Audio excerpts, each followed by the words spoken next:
So hello, good afternoon, everyone. I hope you're energized for this session. It's one of the afternoon sessions, so we will make sure that you get the best out of it. I'm Nancy Noaimi. I'm a leadership and culture transformation and organizational excellence expert. And it's my great pleasure to be here with you today to moderate this session on the role of the consultant in OPEX. I would like to thank the organizers for this opportunity, for this great conference, and I'm sure you're going to get great insights from our consultants today. As you might have heard from previous panels, operational excellence is a continuous improvement strategy. Its aim is to streamline processes, eliminate waste, improve efficiency, and enhance overall performance within organizations. But not all organizations succeed in implementing operational excellence initiatives and programs effectively and efficiently. So we're going to look at the role of an external consultant and how crucial it is for organizations aspiring to achieve organizational excellence. Consultants, they bring expertise, they bring objectivity, especially a fresh perspective to the table, which can be invaluable in achieving operational excellence goals. So with this, let me start by calling on stage our panelists for today. We have with us Yassine Al-Attas. He's a senior partner at Kafa'a Excellence. Yassine, please join us on stage. David Koka, he's Energy and Utilities Managing Partner at Management Solutions. David, please join us. Hello, Yassine. We have Engineer Fadi Shihabi, Partner, ESG and Decarbonization Services at KPMG.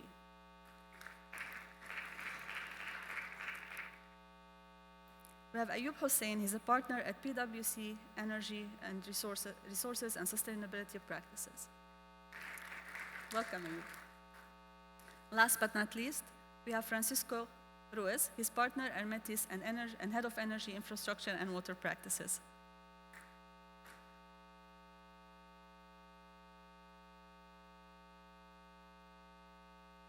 Today. Now, let me start briefly introducing our panelist. Yassine, he is an experienced C-level executive with 25 plus years of track record in driving sustainable growth, operational excellence, business transformation, organizational effectiveness, and change management, with extended expertise in both global and local entities from the private and public sectors. Currently, he is a profit-sharing senior partner in a local consulting firm, specialized in operations excellence, business strategy and transformation, and industrial strategy and development. Prior to that, he was the chief of staff and head of advisors of the Saudi Ministry of Economy and Planning. His career started working at Procter & Gamble for 23 years and then working at Saudi Bin Laden Group. But that's not all what he does. On his own time, he likes hiking in nature, and he likes to really connect operational excellence with sustainability. So thank you for being here, Yassine. David Koka, he holds a degree in business administration at the Universidad Autónoma de Madrid and has over 25 plus years mainly in consultancy with Arthur Andersen and then Management Solutions. He also served at JP Morgan and other multinational companies. His expertise is within the financial sector before and afterwards in energy, utilities, and other industries. He has led relevant transformation projects in business performance, risk, finance, regulation, organization, IT, and energy transition, developing long-lasting relationships with clients, and building successful professional, multidisciplinary, and international high-performing teams, gaining also wide entrepreneurial capabilities. He also holds governance and executive functions in several companies and actively participates in university chairs and conferences and forums. Welcome here, and he likes to have open-air activities, so again, a nature lover. Now, Engineer Fadi Shihabi. Fadi has 25 plus years of experience in sustainability and climate change domains, in addition to his deep knowledge in industrial process optimization. Fadi holds BS in chemical engineering and certified energy manager. He's a certified business energy professional and certified carbon accounting professional for the American Association of Energy Engineers. Fadi has supported key energy companies in the Middle East to improve their operational performance and optimize it through increasing efficiencies, reducing downtime, increasing reliability, and cost reduction. He has supported clients across different sectors in developing their decarbonization and ESG strategies, circular economy policies, sustainability transformation, and reporting in the Kingdom of Saudi and the Middle East. Fadi likes social activities. So you see they have diverse talents here with us on the panel. Ayub Hussein, he is specializing in operational excellence and sector restructuring in Saudi Arabia. With 15 plus years of experience, he advises utility clients on economic and reform, strategy and value creation, transformation, sector restructuring. Ayub combines technical and economic expertise with strong program management and business acumen. He assisted clients in unlocking business value through operational excellence, understanding customer needs, driving internal efficiencies, and facilitating sector-level transformations. And something special about him, he likes woodworking. So thank you for being with us here. Francisco Ruiz, he has more than 20 years of experience in strategy consulting in the energy, utilities, and infrastructure sectors. His particular focus is on growth strategies, operational excellence, business transformation, and building new ventures in the context of energy transition. In his career, he has helped international companies accelerate the impact of their transformation programs through the combination of business strategy, operations, people, and technology. He has a degree in industrial engineering from UPC and have completed executive education at Stanford School of Business, IESC, and IE Business Schools. He is passionate about entrepreneurship and fostering collaboration between startups, technology, and centers and corporations to accelerate innovation. He likes to play board games if you'd like to ask him for a game. Now, let's dive into the aspects of the consultant's role in operational excellence with our panelists who have more than 125 years of experience in consulting. David, can you briefly explain what operational excellence means to you and why it's important for businesses? Well, thank you, Nancy, and sincere congratulations to the organizers for this extraordinary event in first place.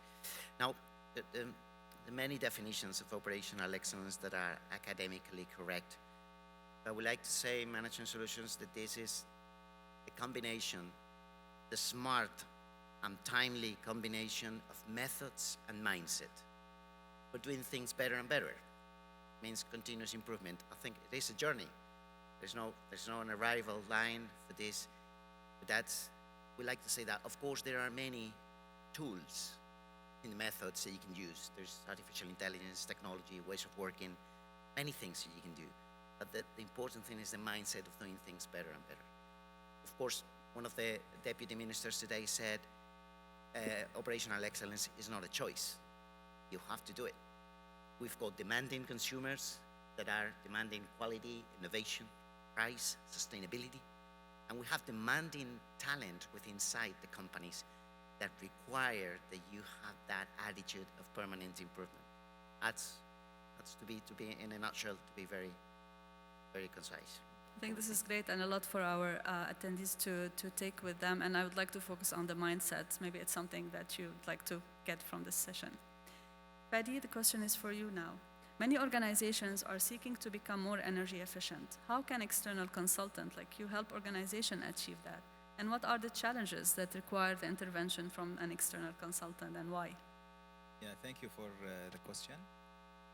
In fact, when we think about energy efficiency, this is an optimization to our consumption to the energy. And the reason is either to increase the profitability or to better manage the resources we have, because energy is not always available everywhere. And number three is to better control our negative impact on the environment.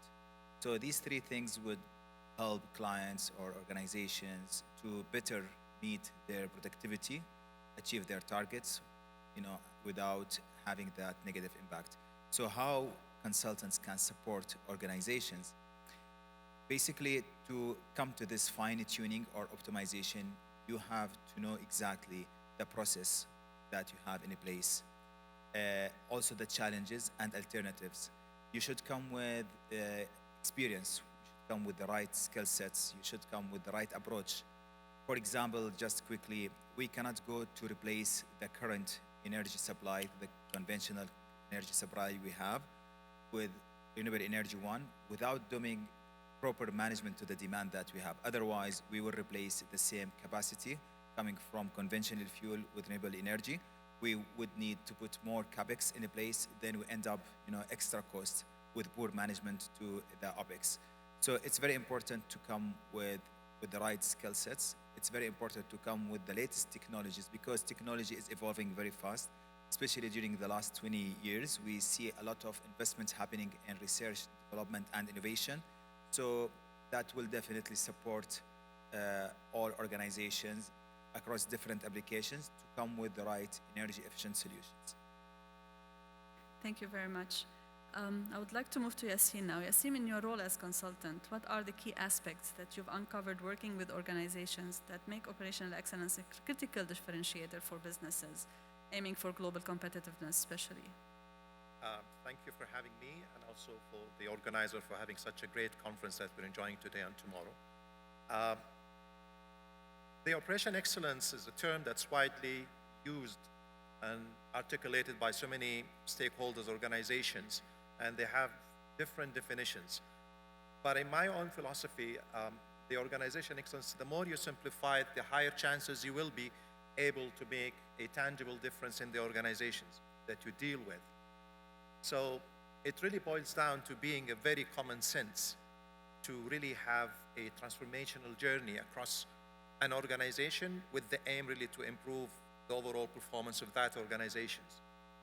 So there are fundamental things that usually you would encounter and you would see in an organization, but there are quite important pillars of any operation excellence transformation program that you need to do. For instance, having a vision that is well articulated and detailed, that's in line with the business model, that's in line with the overall aspiration of that organization, is a key requirement really before embarking on any organization excellence journey.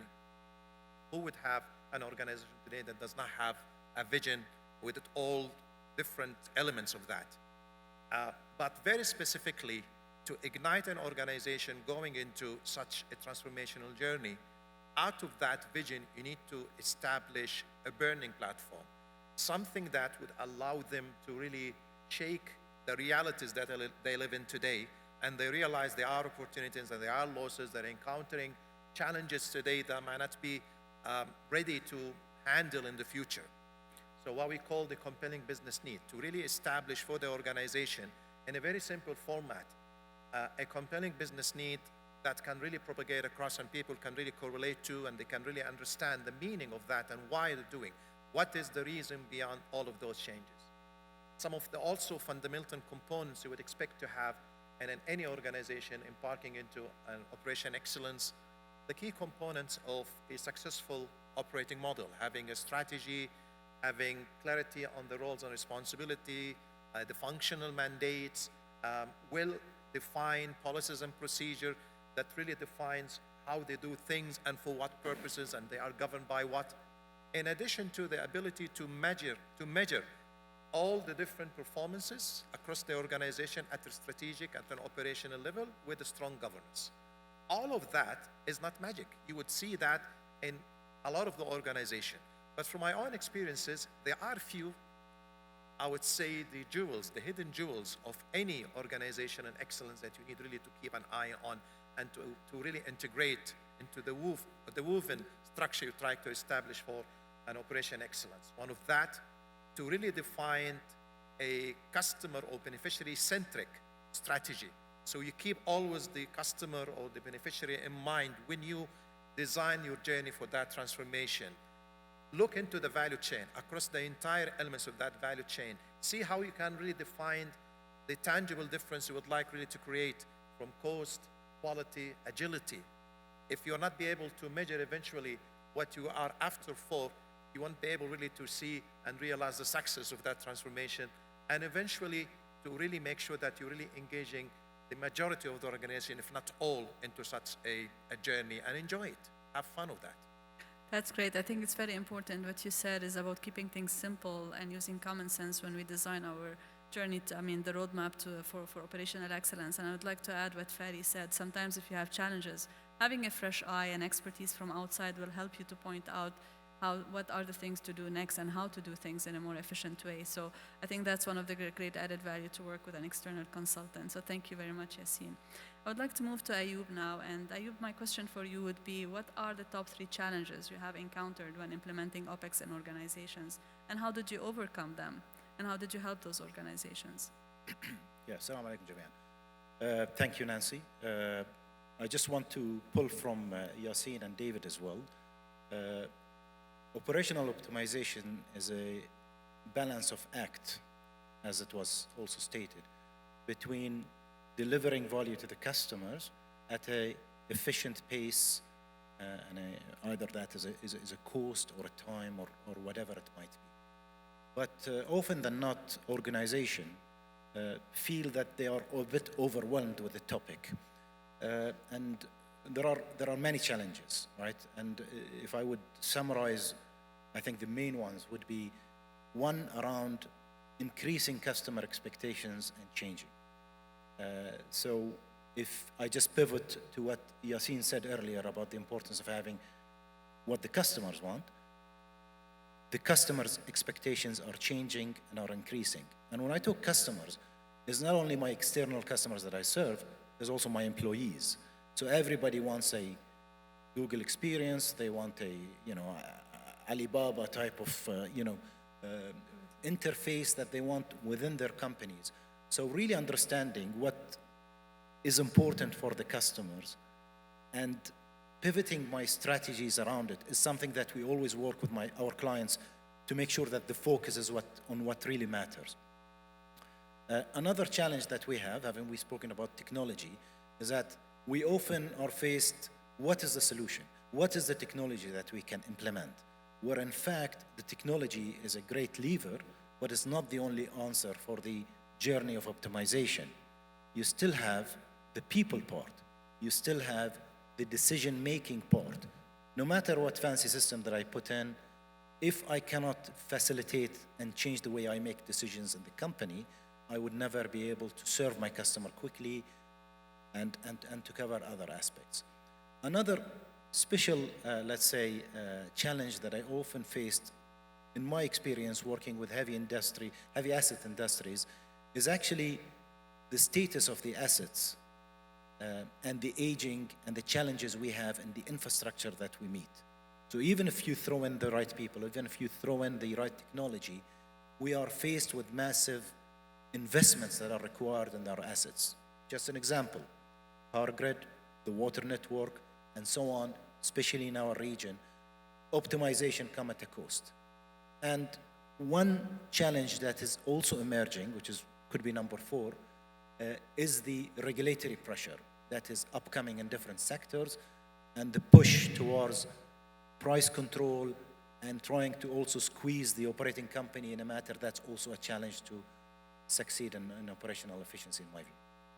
Thank you very much for your answer, and I like the fact that you mentioned people, and I think there's a focus on human centricity in organizations now, 100%. because people are going to deliver what you prepare, with your plans. If you don't really take care of them, if they're not ready, if they don't have the resources, it's hard to achieve that. So thank you very much for your answer, Ayub.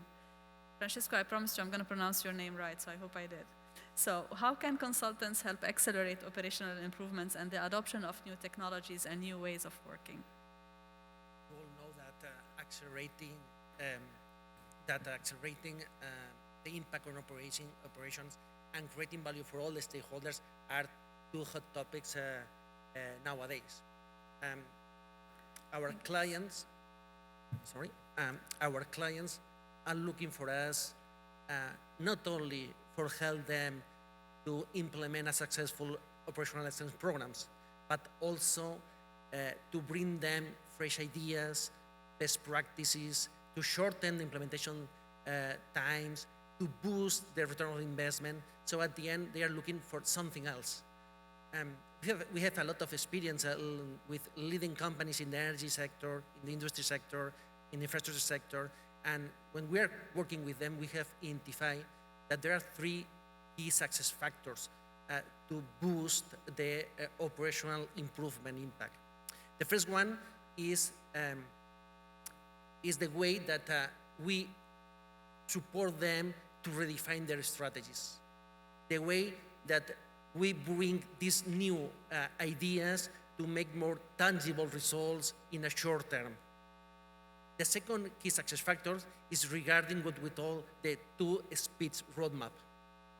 A fast pace that is helping companies to test new technologies, and then to learn how to implement them into the organizations through pilot projects, through proof of business, and a second phase to ensure that there is an scaling up inside the organization, across the organization, to implement those initiatives and to have a high impact over time. And the third key success factor, in my personal point of view, it's becoming more and more relevant, is regarding how we redefine the transformation plans. We need to put the people in the center. That means that we need to understand how to reduce the barriers to change, how to understand the different groups, how we are going to help them to develop new capabilities. We have developed in Metis a methodology that we call Adoption First, that is based on reduce these barriers, also identifying what are the operational risks in order to ensure that high impact over the time. Thank you very much. And I think we keep hearing about sometimes like plans doesn't succeed and we don't, or we start something and it's not sustainable at the end. So I think being able to really develop people capabilities, change the culture, the mindset, that helps really the long-term success of these projects. So thank you very much for your answer. I would like to go back to David. David, how do you assess an organization's current state of operational excellence, maturity? And what steps do you take to develop a roadmap? Assess operational excellence. That's a good point. It's about measuring.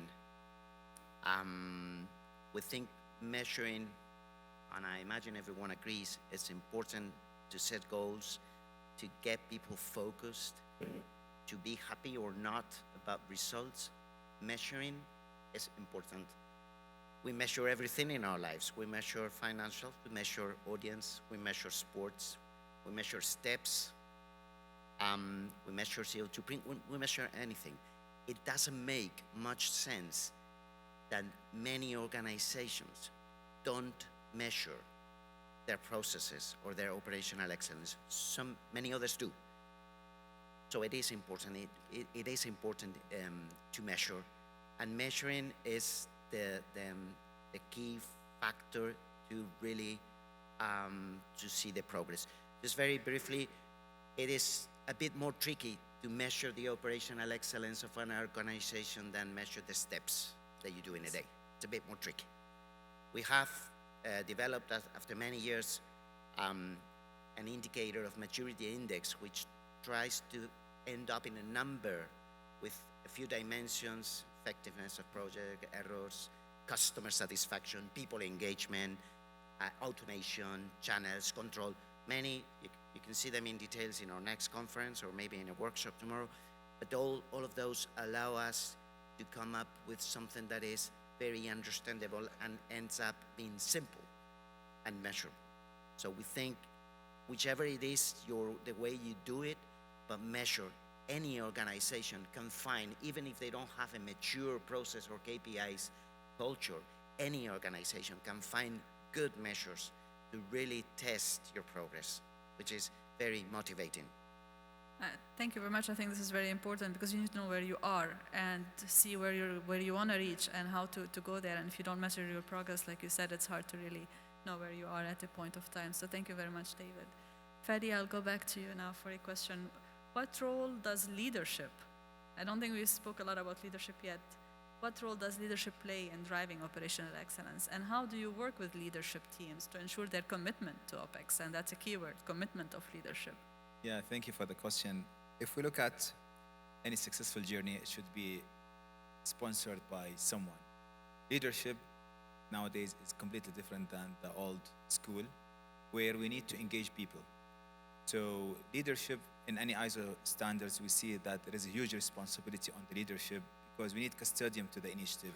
Otherwise, no one will follow it up and ensure that there is the right monitoring, reporting, and verification system in place.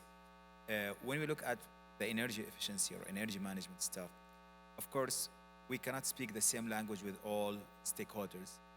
The CFO does not know what gigajoule means for him, so we need to speak with him. We need to present data to him with the right terminology. It's, for example, $ sign or real sign.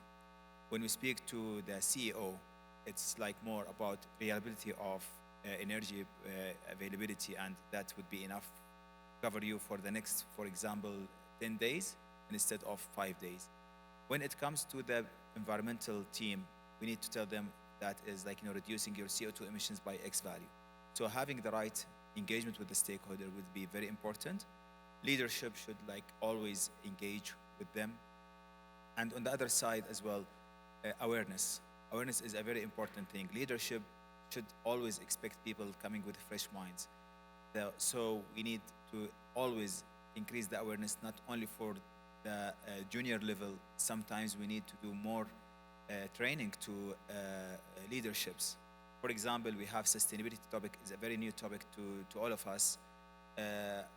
Through my experience, I received a lot of questions and requests from senior people asking, please, we need to understand better the topic, how that would impact us. And I found them very good listeners to this. On the other side also, they asked me, please, we need to adjust this material and communicate it with our juniors as well, because it's a journey. Everyone is part of this journey. So yeah, leadership should be the right custodian of the initiatives, and they should have the right instruments to communicate this with their people with the right terminology. Thank you very much for your answer. And absolutely, I mean, leadership are the decision makers. They are the one who's providing the resources and setting the direction. So their commitment is critical for OPEX. I would like to move back to Yassine, and my question would be about the operational excellence roadmap. And if you want to give kind of focused roadmap for our attendees here today, what are the steps they should have to start operational excellence? Okay, establishing a roadmap to really transform into a journey that is really based on operational excellence is not going to be something very easy, because there are certain fundamentals you need to establish in place first before we really design that journey, identifying the critical milestone for that, and then be able really to progress from one stage to the other. One of those fundamentals will be like having the right culture into that organization to really establish a supportive culture to such a journey or such a change that you would like really to induce into an organization. Some of the key characteristics you want to establish an organization, what I simply put in the format of the power of 0 and the power of 100. The power of 0 is really to go with the zero loss mentality, to really be able to identify where is and what is a loss, and how you could really quantify it and its implications into the business, into the overall performance of that organization. That's one aspect of it. The second aspect is how you're going to tackle that loss and how you're going to overcome it, resolve it, remove it completely, or even at least partially to minimize its impact into the overall value chain of that organization. The power of 100 will be really to have 100% of the organization engaged into such a journey. Even you start with a smaller group, could be your pilots, it could be like a focus group, but eventually it's become very contagious. And then the rest of the organization, they start really to be playing a role and become part of that very interesting journey. And not to miss the critical role of leadership, because the organization will be measured, engaged, and strongly influenced by all the directions and all the support that they're going to receive from their leadership. So having the right power of 0 and the power of 1 is one thing. Then you're going to see a lot of text box and different definitions and different identification, what might be the different phases or different progression stages you want to go into an operation excellence. I'm going to put it in a very simple format. It really consists of 5 different stages. Each one of those, it has its own characteristics, measures, success tools, implementations that helps you really to make sure you're ready to really progress into the second one. The first stage is what we call the readiness stage, really to really make sure you have the right fundamentals from capability, engagement, cultures, and the right infrastructures you want to have in an organization. Once you establish that and you start measuring yourself against the status quo and what's your current status, now you're ready now to go into actually launching the journey of that transformation with all the different tools and different capabilities you want to establish that's going to make a change into your organization. It's going to take a while before you reach to a level of stability, and then this is where you're ready now to go into a higher level of a stable organization. You're going to see results are coming, numbers really moving into the right directions, and the organization have strong ability to start really measuring itself and correcting as they go. Now we go into the fourth stage, which is really defined by you have a hunger for continuous improvement. You're not really settled and satisfied by the status quo. You see a lot of improvement projects taking place into that organizations, and it's going to take it really to a much higher horizon versus what you initially anticipated. You start even getting recognized locally by your peers, by your surroundings. And then now you're ready to go into the last stage of such a journey where you're going to have global recognition as one of the best performing organizations, whatever field you are. You could be also the government, it could be the private sectors, and you become a landmark, a beacon for others to come and learn from you and to really try to get some of your nuggets and make it their basic to start with. And for each one of those journey and elements, you need to measure and always make sure that you're heading into the right direction. Thank you very much. I would like to move now to Ayub with a measurement. And how do you measure and communicate the return on investment when it comes to OPEX? Yeah, I think it's a. I would like to answer this question by saying that, first of all, in my experience and what I witnessed, the moment that we have a special program, we call it operational excellence, and we try to shove initiatives under it, the rate of success of such an attempt is not very high. Operational excellence is one of the things that needs to be embedded in everything we do in an organization. So establishing it as one of the strategic objectives is key, and having the mindset that everything thereafter we do, we try to have an element of operational excellence embedded into it. I think that's very key to do. Then comes, as my colleague David said, the typical stuff of the importance of having a baselining, the importance of identifying which of our KPIs that we have in the organization are candidates for measurement, and focus on those, and measuring the associated investment to those initiatives in an outcome base. I think it's what works in terms of the return on investment. And it's not always financial return, it's moral, it's brand, it's many other intangible effects that also should be added to the equation. Thank you. This is very good. And I think what we hear here is like, it's not all about financials, right? It's about the culture, the people, the mindset. The success is not just about the return in monetary terms, but it's other elements too. So thank you very much, Ayub, for your answer. Thank you. With the last question for Francisco. So how do you ensure sustainability in OPEX efforts? I think we've heard that not all of them, they're sustainable, but how we do that? I will save some time summarizing in 3 bullet points. The first one is translating your winning strategy, win your operating strategy into a high-performing organization. The second one is not focusing in minor day-to-day issues, but instead of that, focusing on high-impact initiatives. And the third one is stick on your path and keep your pace of change. So I think with this, you will have a sustainable impact over time. Thank you very much. And now we will start wrapping up the session. So thank you all for your answers. I would like to give you the chance for 20 seconds, last 2 words you want to say for our attendees today. Okay, keep it simple, enjoy the journey, but always keep in mind that your results will be something tangible to measure. Thank you. David. Dare to try. Do the journey with someone that has walked the path before. Better if it's a consultant, but if not, it's okay. And extraordinary opportunity for internal and external motivation. Thank you. Yeah, my message here is to keep sharing the achievements, the results with your stakeholders, to keep encouraging them doing the best. Thanks. You. My message is to keep it simple and accept incremental improvements. Strategy is important, but what really matters is adoption and a sustainable implementation. Thank you all for your messages. I would like to thank you. It was a great discussion. I think we've learned a lot. As you have noted, consultants employ continuous improvement methodologies and process optimization to identify and eliminate bottlenecks, which will help you on your journey. And they can conduct root cause analysis, help you really sort out all the issues that's related to operational excellence. They also assist in change management, standardization, employee training, helping you sustain those gains that you gain through that journey. So with this, I would like to wrap up the session, and please give a big round of applause to our esteemed panels. Great insights on the role of the consultants in OPEX. Thank you very much. Thank you. Speakers.